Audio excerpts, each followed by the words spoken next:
How's it going, everybody? My name is Lucky Buns. In today's video, I'm going to be breaking down all of the events for the month of July in Pokemon Go. With that being said, let's go ahead and get started. So first of all, let's go over the currencies and bonuses. We're going to be getting 2 special trades every day. We're going to get a higher chance to get extra large candy when walking with our buddy, and then finally we're going to get increased experience from our first catch of the day. So once again, the only real good bonus here is going to be those 2 special trades every single day. Next up, let's go over the Shadow Legendary Pokemon from both raid battles as well as Giovanni. So we'll start off with Giovanni first. The current Shadow Legendary from Giovanni right now is going to be Shadow Groudon, and it is most likely going to rotate when we get the next Team Go Rocket Takeover event.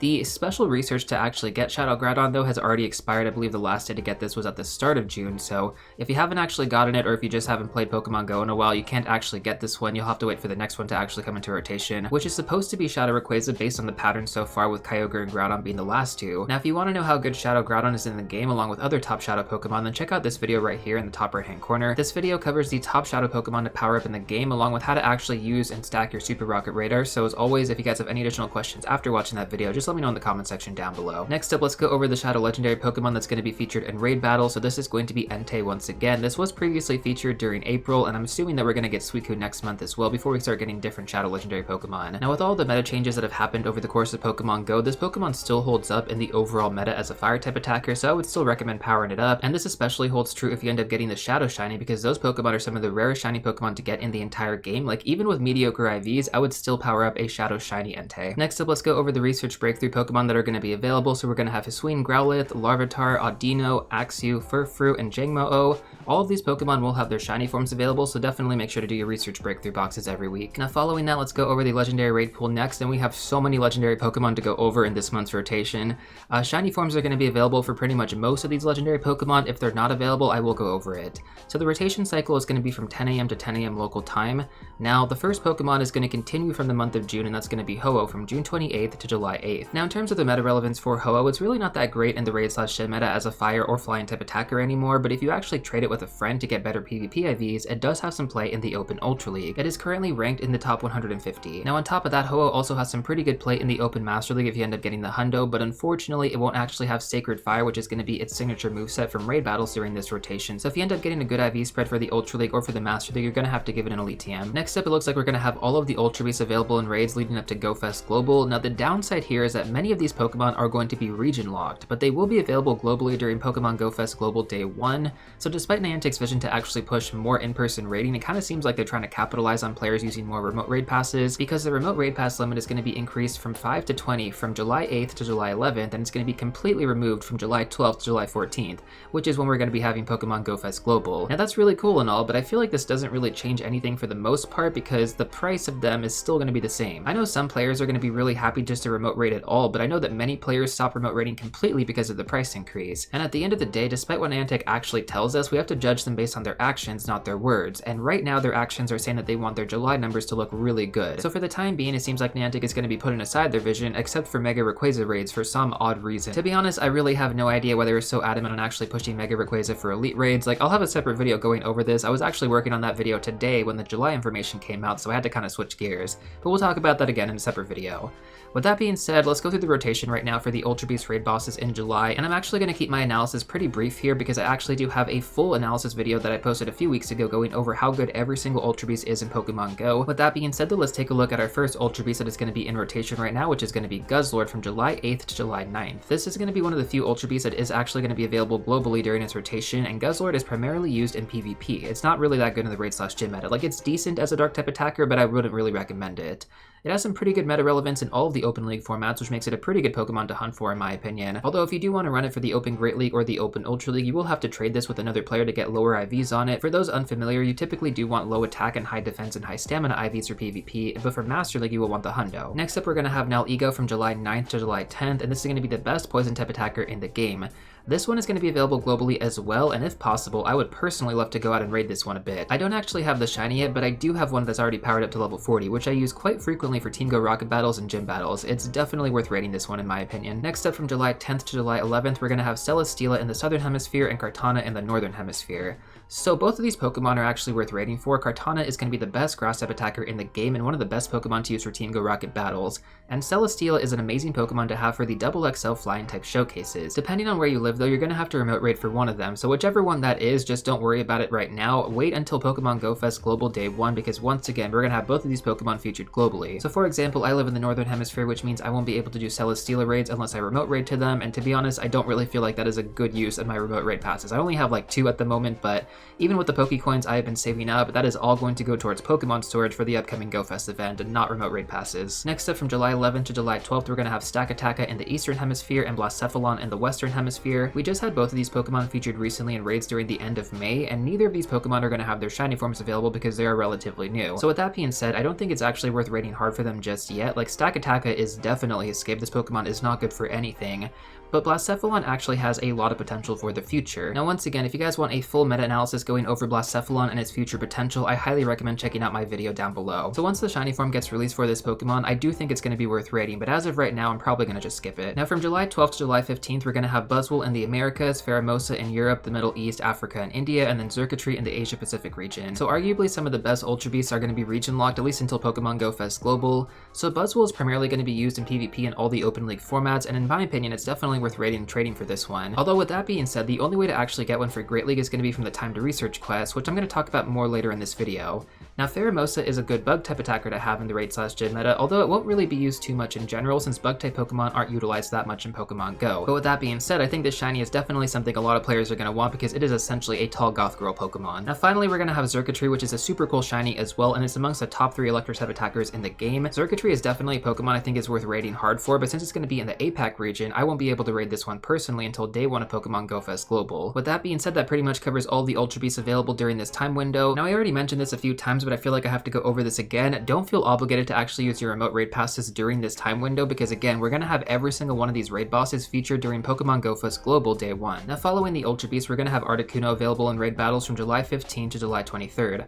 Articuno is not really a great ice type attacker to have in the raid/gym meta, but it is a pretty good Pokemon to have in the Open Ultra League. This will be another legendary Pokemon that you will want to swap with a friend to try and get better PvP IVs on before actually building it. Currently ranked within the top 150 in the Open Ultra League, and it does not require any elite TMs, which is pretty good. Now finally, we're going to have Tornadus in its incarnate form from July 23rd to August 3rd. This is arguably the worst raid boss we're going to have featured during this month aside from Stakataka, and the Therian version is also better, but it's not really that great compared to the other flying type attackers in the game. After all the craziness of Pokemon Go Fest Global, I feel like Niantic just threw this in here because they know players' wallets are going to be hurting. Next up, let's go over Mega Raids. So shiny forms are going to be available for each of these Mega Pokemon, so we're going to continue having Mega Tyranitar from June 28th to July 8th. Now Mega Tyranitar is the king of Rock and Dark type Pokemon currently in Pokemon Go, and if you want to run it as a Rock type attacker, you're going to need the Legacy moveset Smackdown, which is going to be a fast move. Now if you end up getting a good IV spread and you already have your Dark type Tyranitar built, I would strongly consider using an Elite TM to actually give it Smackdown. It is totally worth it. Now I know for a fact I'm probably going to get a comment saying that Mega Diancie is going to be the better Rock type attacker to go with, but in terms of accessibility, Tyranitar is a much better option. I've definitely spent a lot of time talking about Mega Tyranitar on this channel, so most of you probably already know how I feel about it at this point. It is such a strong recommendation for me, so if you have the opportunity, definitely make sure to raid this Pokemon a bunch. Now following Mega Tyranitar, we're going to have Mega Swampert available in raids from July 8th to July 23rd. Without a doubt, this is one of the best Mega Pokemon to have in the game. While it doesn't actually rank as the best ground or water type attacker in the game anymore, it is easily one of the best investments for the Mega typing bonuses alone. Now for those of you who don't have a Primal Kyogre and you would like to use this, you're going to actually need to get Hydro Cannon on it, which is going to require an Elite Charge TM.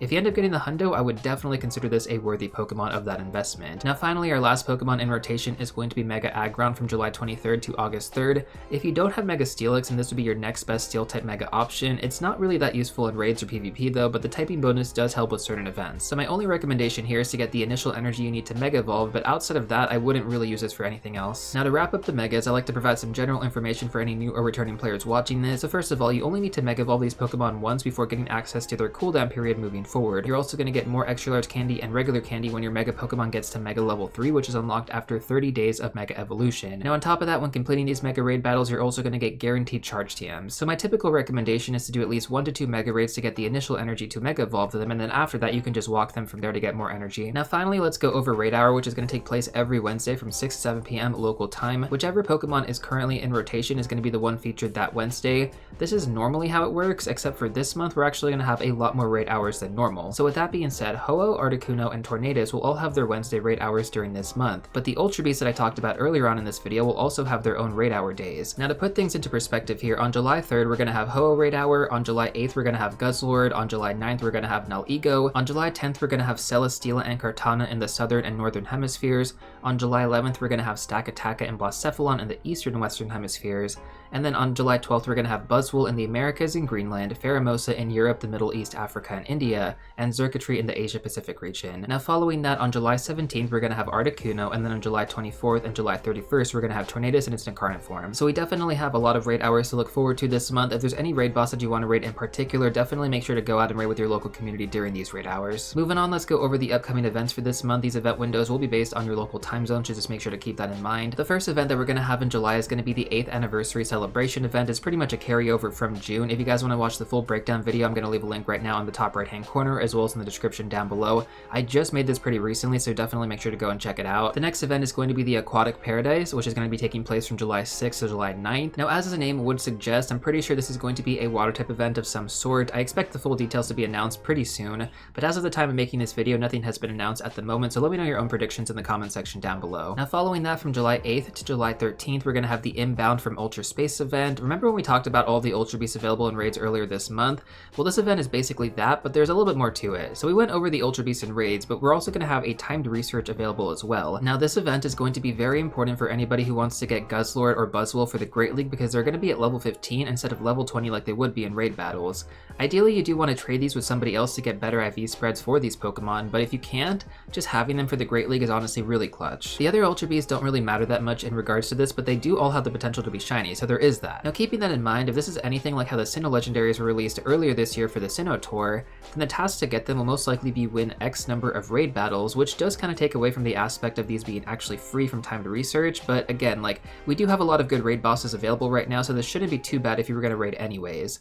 If you weren't, well, that is a different story. But once again, as mentioned earlier, the remote raid pass limit will also be raised during the event and then removed for Pokemon Go Fest Global, so there's probably going to be a decent amount of people that are actually raiding through PokeGenie or PokeRaid or something like that, so you should be able to get some raid support, even if you're just going to be doing these raids locally with your free passes. Now, there's also going to be a special event ticket for $5, which will extend into the Go Fest Global event. The bonuses are going to be as follows. You're going to get an additional 5,000 experience for beating the raid boss. You're going to get 2 times Stardust from beating the raid as well. You're also going to get +1 candy and +1 extra large candy for catching Pokemon in 5-star raid battles, and you're also going to get a total of 2 free raid passes every single day. We currently get 1 every single day right now, so this is essentially just 1 extra raid pass every single day. Keep in mind though that these are going to be the orange passes, so if you don't use them, you will lose them. Now, on top of that, you're also going to get a timed research that will give you more extra large candy and all the Ultra Beast Pokemon along with the start piece. So for $5, when it comes down to it, if you plan on going out for at least a few raids, this is definitely worth it. There are going to be more details for this event, but I'll probably just cover this in a separate video in about a week or so. I'm sure the information is kind of a lot to take in right now with everything else. Now, of course, leading into this event, we're going to have Pokemon Go Fest Global on July 13th and July 14th. This is the biggest event of the year, and I'm currently working overtime on videos right now to get you all ready for this. If you haven't subscribed and turned that bell notification on yet, I would strongly encourage you to do so, because you won't want to miss any of the uploads that are going to be upcoming over the next 2 weeks. I seriously have so much content to get through. And after Pokemon Go Fest Global, we're going to have Tynamo Community, which was just recently announced, and because this is a pretty lackluster event, I'm just going to go over everything you need to know right now.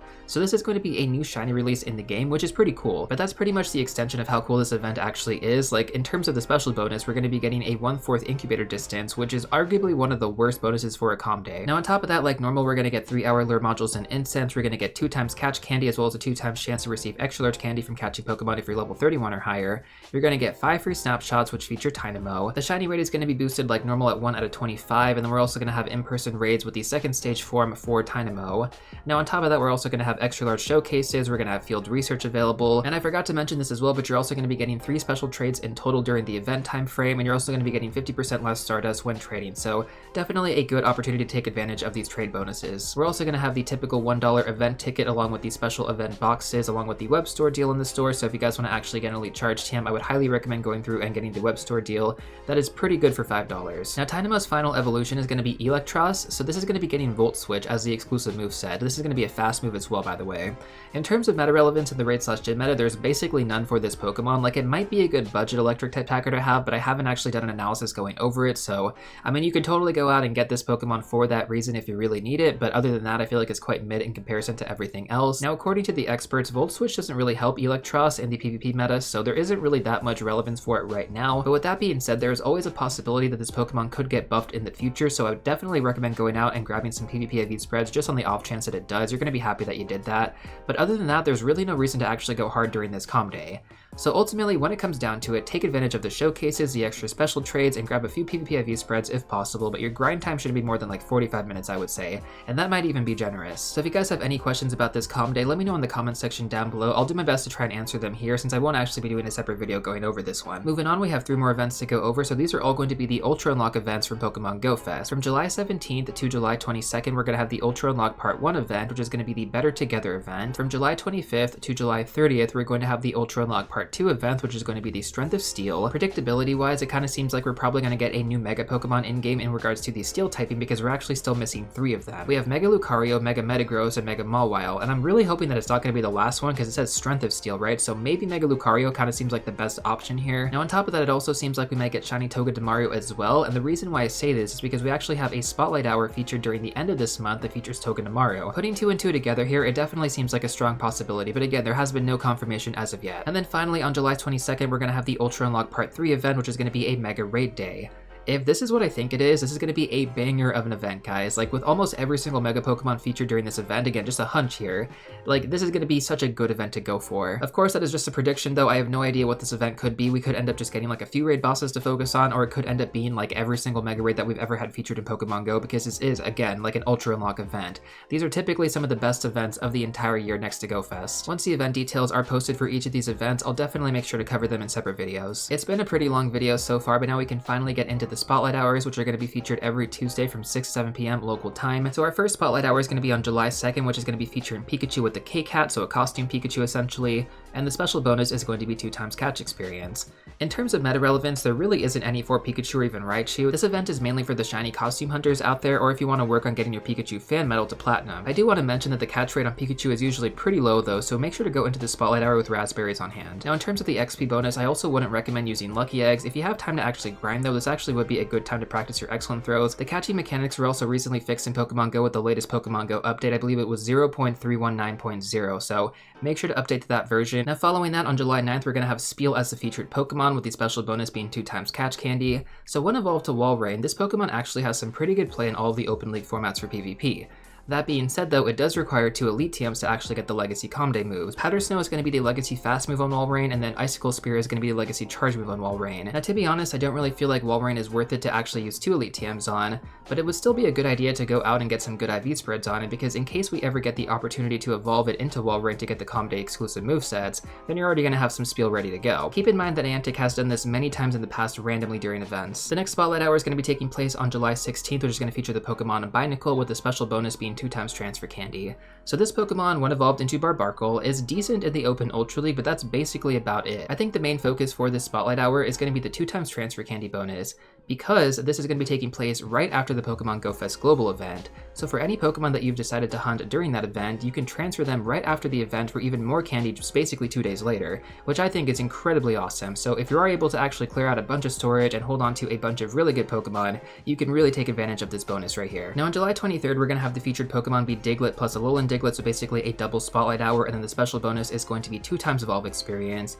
These 2 Pokemon aren't really good for anything whatsoever, like no raid relevance, no PvP relevance, so just focus on the bonus if you really want to just grind out the experience. I would recommend gathering about 70 evolutions in a search tag per Lucky Egg, and if you can, try to coordinate any friendship level ups during this time as well to really maximize that Lucky Egg. Now finally, on July 30th, we're going to have the featured Pokemon Togedemaru, with the special bonus being 2x Catch Stardust. This Pokemon is currently ranked within the top 100 for the Open Great League, which is really good. So you definitely want to go out there and grab some good PvP IV spreads on this Pokemon if possible. I'm also anticipating the Shiny being released during Part 2 of the Ultra Unlock event, which would make this event so much better, especially for Shiny hunters. Now with that being said, I also know firsthand that Togedemaru has a terrible catch rate, so make sure to stock up on raspberries going into this event, because otherwise you're just going to be incredibly frustrated. Now in terms of the bonus, while 2 times catch Stardust is nice, I don't actually think it is worth using star pieces on. There are just more beneficial times to use them in my opinion, like Calm Day with a 3 times catch Stardust bonus or at the end of a GBL season. So as expected, July is going to be an absolute banger of a month in Pokemon Go.